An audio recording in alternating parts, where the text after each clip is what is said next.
Anda kembali di Kabar Petang pemirsa dan kami masih terhubung dengan suami almarhumah Rina Gunawan, yaitu ada Mas Teddy Syah di sini. Mas, kita ingin tahu terakhir kali katanya sempat berkomunikasi dengan Teh Rina melalui video call. Kapan waktu itu dan bagaimana kondisi Teh Rina yang bisa Mas tangkap melalui layar video call?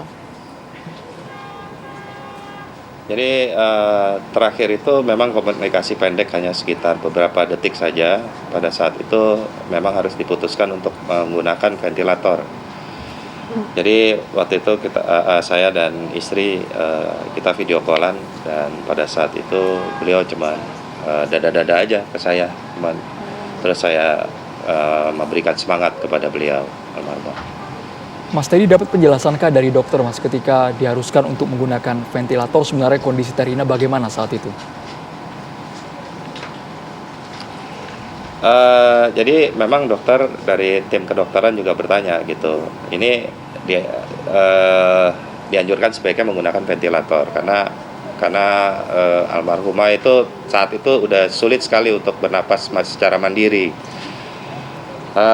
Tapi saat itu saya tidak memutuskan apa-apa ketika dihubungi oleh tim dokter. Saya kembali malah justru menghubungi istri saya. Apa betul kamu ingin menggunakan ventilator? Iya, aku sudah capek gitu. Itu terakhir saya berkomunikasi voice call. Setelah itu kami video call, dada-dada, dan sudah. Almarhumah pada saat itu sudah diistirahatkan. Selama 2-3 hari saya sudah tidak berhubungan. Mas, kita tahu pada saat ini bahwa semua orang pasti sedang menjaga kesehatannya dengan kondisi semaksimal mungkin. Kita boleh tahu tidak bagaimana Teh Rina dengan aktivitasnya yang padat, ketemu banyak orang, berupaya untuk menjaga kesehatan dan juga menegakkan protokol kesehatannya seperti apa, Mas Teddy?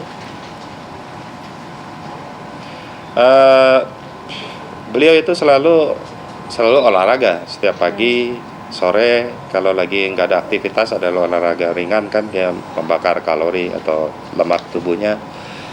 Terus dia mengkonsumsi vitamin, protein secukupnya gitu loh. Jadi juga bersepeda kadang-kadang di kompleks gitu, keliling-keliling di saat sore hari. Jadi ya saya coba bilang bahwa ini sudah takdir Allah gitu. Tapi sebelumnya Mas Teddy, apakah di circle terdekat mungkin di lingkungan tempat kerja atau mungkin di keluarga ada yang sebelumnya terpapar COVID-19 terlebih dahulu sebelum Teh Rina? Dan Teh Rina mungkin mendapatkan banyak masukan dari sana yang sudah menderita COVID ya? Ya mungkin aja, saya nggak tahu persis masalah itu ya. Tapi kalau lingkungan dari keluarga sendiri, kami di rumah itu nggak ada. Dan kami benar-benar selama setahun ini sudah mandiri aja di rumah. Kalau nggak penting kita juga nggak akan pergi atau ke tempat-tempat yang sangat tertutup terutama. Jadi kami hanya memilih tempat-tempat yang terbuka gitu. Jadi sebenarnya ya sangat kami jaga. Oke. Kira-kira Teh Rina ini kena COVID-nya di mana, Mas? Apakah mungkin ketika beraktivitas di lingkungan pekerjaan atau bagaimana? Dugaan Mas Teddy. Ya saya nggak tahu bagaimana cara virus itu berkembang ya dan nempel di tubuh kita bagaimana, apa dia butuh waktu atau tidak kan saya juga nggak tahu, saya sangat awam masalah itu. Tapi seperti yang sudah saya jelaskan tadi bahwa setiap mau melaksanakan acara yang berhubungan dengan orang banyak, dengan protokol kesehatan, itu semua karyawan maupun almarhumah semua dicek. Dan kita pasti jamin bahwa semua yang ada di tempat itu adalah negatif. Namun setelah itu kita nggak tahu, setelah acara, artinya di dalam perjalanan, di dalam berinteraksi sosial, mau keluar gedung atau ketemu orang lain yang ada di luar sana, ya kita nggak tahu. Makanya sampai sekarang kita masih bertanya-tanya bahwa dari mana ini penyebarannya, itu aja.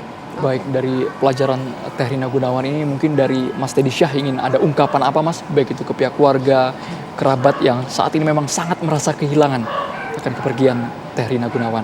Silakan Mas Teddy. Ya, saya pikir terima kasih untuk saudara teman-teman dan kerabat daripada almarhumah. Terima kasih atas doanya selama ini kepada beliau untuk selalu menguatkan beliau di saat-saat terakhirnya. Memang nggak seluruhnya kita beritahu karena untuk menjaga bahwa istirahat ketika kita menderita COVID itu saya rasakan bahwa sangat penting untuk istirahat dan jangan membuat pasien yang terpapar COVID itu menjadi stres. Bangkitkan semangatnya, jauhkan dia dari stres, itu lebih penting karena kesehatan psikis atau imun psikis itu sangat penting saya rasa. Karena ini yang menjadi perhatian saya selama beberapa hari. Baik, terima kasih Mas Teddy atas waktunya sudah bersedia berbagi informasi bersama kami di program Kabar Petang, dan kami sekali lagi mengucapkan turut berbelasungkawa yang sedalam-dalamnya atas berpulangnya istri Anda ke rahmatullah. Semoga diberikan tempat yang layak dan juga semoga keluarga yang ditinggalkan bisa diberikan ketabahan dan kesabaran dalam menghadapi cobaan ini. Sekali lagi terima kasih Mas Teddy. Selamat sore. Amin. Terima kasih.